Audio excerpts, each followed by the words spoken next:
తెలుగు రాష్ట్రాల్లో సంచలనం సృష్టించిన పాస్టర్ పగడాల ప్రవీణ్ మృతిపై పోలీసులు కీలక విషయాలను వెల్లడించారు. హైదరాబాద్ నుంచి పాస్టర్ ప్రవీణ్ ఎప్పుడు బయలుదేరారు, విజయవాడకు వచ్చే దారిలో ఎన్నిసార్లు ఆగారు, ప్రమాదం ఎలా జరిగింది అనే విషయాలపై ఏలూరు రేంజ్ ఐజీ అశోక్ కుమార్ శనివారం రాజమహేంద్రవరంలో ఏర్పాటు చేసిన మీడియా సమావేశంలో సీసీటీవీ ఫుటేజీలతో సహా వివరాలు వెల్లడించారు.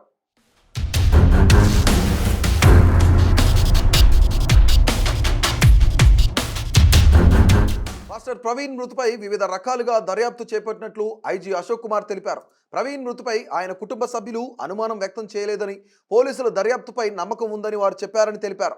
ప్రవీణ్ మృతిపై అనుమానాలు వ్యక్తం చేస్తూ సోషల్ మీడియాలో కొందరు మాట్లాడారని, అయితే వారు ఎలాంటి ఆధారాలు ఇవ్వలేదని, సోషల్ మీడియాలో చెప్పినవన్నీ నిరాధార ఆరోపణలేనని ఐజీ చెప్పారు.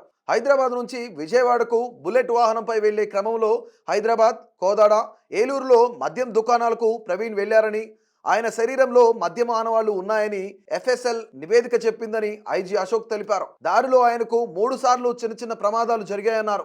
6 సార్లు యూపీఐ పేమెంట్లు చేసినట్లు గుర్తించామని చెప్పారు. కీసరా టోల్ ప్లాజా వద్ద ఆయన అదుపు తప్పి కింద పడిపోయారని, సాయం చేసేందుకు అంబులెన్స్, వైద్య సిబ్బంది వెళ్లారన్నారు. రామోరపాడు జంక్షన్ వద్ద ప్రవీణ్ పరిస్థితిని ఆటో డ్రైవర్ చూశారని, ట్రాఫిక్ ఎస్ఐ సూచనతో పార్కులో 2 గంటలు ప్రవీణ్ నిద్రపోయారని చెప్పారు. ఆ తర్వాత బండి కండిషన్ బాగోలేదు, వెళ్లొద్దని చెప్పినా వినకుండా బయలుదేరాడని, హెడ్లైట్ పగిలిపోవడంతో రైట్ సైడ్ బ్లింకర్ వేసుకుని ప్రయాణించాడని ఐజీ చెప్పారు.